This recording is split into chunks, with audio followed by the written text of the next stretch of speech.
Boa tarde, meus queridos. Estamos aqui mais uma vez com as nossas videoaulas, dando continuidade à nossa programação.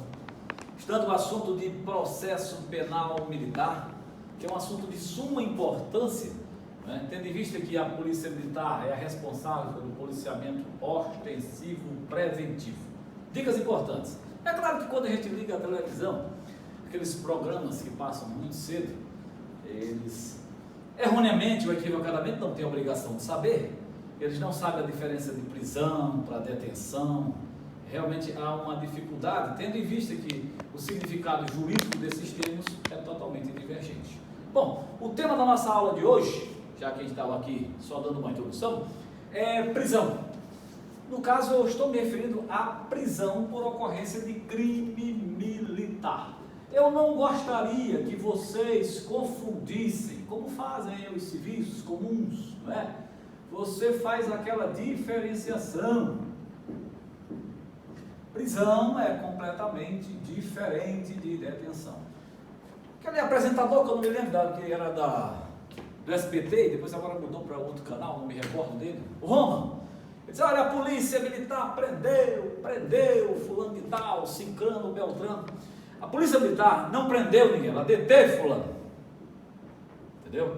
Geralmente, via de regra, quando a polícia militar deteve o indivíduo, que é equivocadamente chamado de prisão do indivíduo, o que ele faz? Bom, depois que ele deteve, eles vão levar para a delegacia de polícia.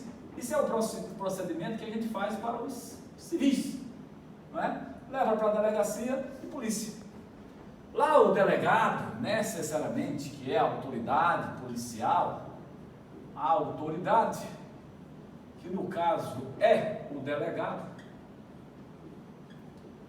vai fazer uma análise para concluir se houve ou não crime, para que ele possa fazer o que a gente chama de flagrância, né? E autuar o indivíduo em flagrante delito. Lembrando, meus queridos, que as almas cebosas podem cometer dois tipos, ou melhor dizendo, três. Os crimes perpetrados, o que podem ser perpetrados, são crimes, não é? Materiais, não esqueçam disso. São crimes formais, nós já trabalhamos isso em sala de aula, e crimes de mera conduta. E aí, via de regra, nós só para supor, nós saímos remetendo. Digamos que o delegado autuou a alma cebosa, o meliante, a pessoa em flagrante. Então, após autuar, ele é obrigado a entregar a nota de culpa. Aí diz, mas professor, o que é isso? Ora, é o fundamento legal do porquê você está preso. Ah, mas eu não sei assinar, pois faça por extenso. Então, faça o carimbo. Entenderam como é que funciona? Aí sim, ao receber a nota de culpa, onde vai se explicar os direitos constitucionais do preso, e lembre-se, nesse país, preso tem mais direito do que os que estão em liberdade. É até uma coisa interessante. Resultado, aí sim, fulano se encontra preso. E aí, necessariamente, como todas as pessoas presas, é necessário informar quem decide por manter ou não esse indivíduo preso. Então, você remete este bendito auto ao juiz, alguns gostam juízo, que vai obviamente analisar a necessidade ou a manutenção ou converter flagrante em preventiva, certo? Uma espécie de prisão cautelar. Necessariamente, posteriormente a esse fato, a gente toma as providências aplicáveis à espécie que já trabalhamos. Agora venham comigo, porque nós temos um tempo curtíssimo para digerir informações muito simples. Bom, seção 2 da prisão em flagrante. Ora, flagrante, meus amores, é aquilo que está a arder, que está a queimar, que está a acontecer. Traduzindo no jargão popular, peguei você com a mão na massa, com a boca na botija. Preste atenção, meus amores. Artigo 243 do CPM diz assim: pessoas que efetuam prisão em flagrante. Bom, sempre me perguntam, professor, eu posso deter qualquer pessoa, aspas, vírgula, prender qualquer pessoa em flagrante? Bom, meus amores, sim, mas não deve. Geralmente isso não funciona muito. Você sempre vê, a gente grava, tem umas gravações onde a vítima reage e mata o criminoso, mas via de regra não é assim. Mas se perguntar a vocês se vocês podem prender, vocês podem prender qualquer pessoa em flagrante. Quem disse? É a democracia, está na lei. Exceto o presidente, por ausência de previsão, os diplomatas de carreira, e alguns dizem que os menores que não podem ser presos, porque não cometem crimes em atos infracionais, e os loucos de todo gênero. Mas tu não é médico para saber, tu está lá como policial militar, o cara está cometendo uma conduta que é criminosa, detenha o indivíduo, deixa que lá o delegado se vire com essa circunstância. Mas vem comigo aqui, para você ver que coisa interessante. Qualquer pessoa poderá, os militares, deverão prender quem for insubmisso, isso se aplicando só à polícia militar. Por quê? Porque eu já disse no início da aula, polícia militar, via de regra, não prende civil. Ela detém e leva para a delegacia. Polícia militar prende militar por crime militar, seja ele próprio, seja ele impróprio. Certo? Bom, siga aí. Qualquer pessoa poderá, e os militares deverão prender quem for insubmisso ou desertor, ou seja, encontrado em flagrante delito. Aí vem aquela expressão, flagrante delito. Professor, o que vem a ser esta bendita situação? Bom, o artigo 244 diz mais ou menos assim, meus queridos. Considera-se em flagrante delito aquele que, a alma cebosa que está cometendo crime. É só vocês se lembrarem. Vocês se recordam deste momento que a gente chama de iter criminis? Vocês se lembram disso? Que é o caminho percorrido pelo criminoso, pelo meliante, pelo alma cebosa, pelo filho de Deus desgarrado. Deixa eu mostrar para vocês. É só vocês se lembrar do caminho percorrido pelo criminoso, chamado de iter criminis. Lembra-se disso? A primeira fase é pensar, cogitar, lembra? Depois, preparar. Depois, executar. Depois, chamamos de consumar. E para os crimes formais e companhia, exaurir. Então, meus amores, por favor, não precisa fazer muita força. Encontra-se em flagrante delito a alma cebosa que está executando. Aí eu vou ampliar esse momento da execução. Para onde? Ora, primeiro, eu já entendi que quem está cometendo o crime. Ampliando. A alma cebosa que acabou de cometer o crime ainda é flagrante. C. A alma cebosa que é perseguido logo após. Olha o espaço de tempo, meus amores. Logo após, já passou mais um lapso temporal. Logo após o fato delituoso em situação que se faça acreditar ser do seu autor. Letra D. Olha agora, olha. Aqui é um espaço de tempo diferente. É encontrado, olha a expressão, logo após, logo em seguida, logo depois. Vê que o lapso temporal é um pouco maior. A alma cebosa já deu tempo até um pouco de se distanciar do local da cena do crime, mas com instrumentos, objetos, material que possam fazer presumir que é. E finalmente, esse material ou podem ser papéis que possam presumir, ou que façam presumir a sua participação no fato delituoso. Nós chamamos isso aqui de flagrante presumido. Isso pode acontecer? Isso não só pode, como acontece corriqueiramente, meus queridos. Certo? Não esqueçam que alguns crimes, como por exemplo, é o caso da infração permanente, né, considera-se, ele deixou bem claro, infração permanente. Por que é isso? Porque a consumação se protrai no tempo.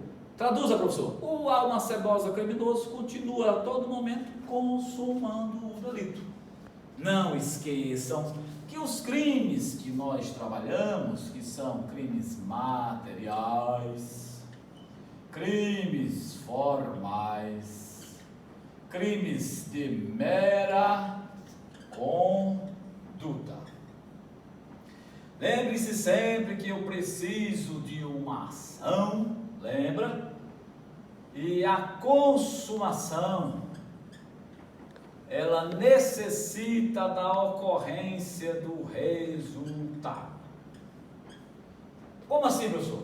Tu nunca ouviu falar de homicídio sem morto? Já ouviu falar?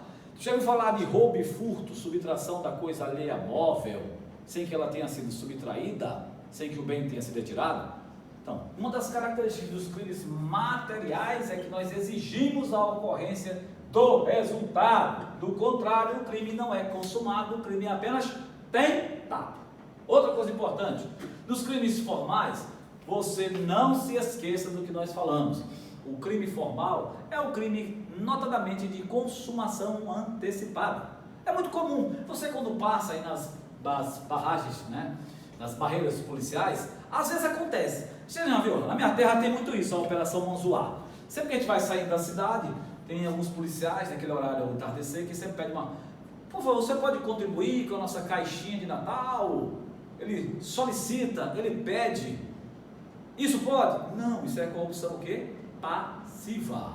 Ele está solicitando, é um ladrão educado, ladrão elegante, né? Se eu chegasse oferecendo lá, seria a corrupção ativa e nós nos enquadraríamos. Mas o que é tão importante, professor, no crime formal? É que eu não quero saber do resultado. Eu quero saber que o crime já se consumou no momento da ação.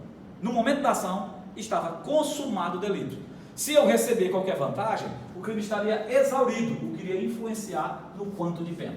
Lembra uma coisa importante? Na infração permanente, claro, considera-se o agente em flagrante delito enquanto não cessar a permanência. Daí porque eu dizer que a consumação se protrai no tempo. Ok? Lavratura do auto. Bom, digamos que a alma cebosa foi presa. O artigo 245 diz: apresentado o preso ao comandante e ou ao oficial de dia, de serviço ou de quarto, ou à autoridade correspondente, ou à autoridade judiciária, será por qualquer deles, repito, enganchei, qualquer deles, ouvido o condutor, o cara que efetuou a prisão, e as testemunhas que acompanharem. Eu falei testemunhas que o acompanharem, bem como o inquirido, o indiciado sobre a imputação que lhe é feita, e especialmente sobre o lugar e hora em que o fato aconteceu, lavrando-se de tudo auto, que será por todos assinado. Lembre-se da máxima: o que está escrito permanece. Bom, professor, aquelas novidades que podem acontecer. É o famoso mundo dos is. Parágrafo primeiro. Em se tratando de menor inimputável, aí eu só faço uma ressalva, por favor. Menor comete crime? Não. Há o equivalente para isso? Sim. Vocês sabem que quando vocês detiverem um menor, tu não pode botar no camburão, não pode dar um safanão, não pode dar um telequete, não pode dar um bico de boi. Você tem que colocar ao lado no banco de passageiro. Também não pode algemar, viu? Porque o juiz da vara do menor, ele não quer nem saber, muito menos o promotor. Eles têm até uma preferência por policiais militares que ignoram a regra.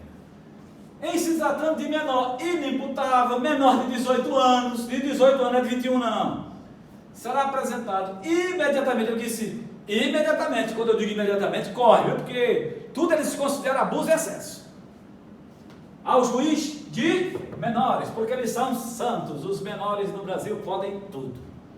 Engraçado é que os menores de 16, 17 podem até votar, embora seja facultativo. Mas, segundo o critério biopsicológico, não tem consciência dos seus próprios atos, não podendo responder criminalmente pelos mesmos. Caso, isso é uma piada. Ausência de testemunhas. O que fazer quando aquelas testemunhas não apareceram ou não compareceram? Bom, tu vai dizer o seguinte, parágrafo 2º. A falta de testemunhas não impedirá o auto de prisão em flagrante. O cara está na delegacia, tinha que ter a testemunha, tinha.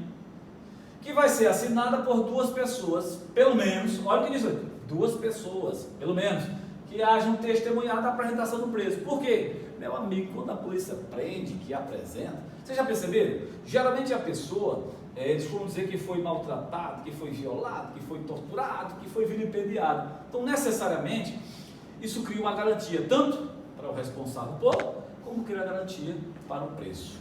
Sabe, que militares gostam dessas coisas.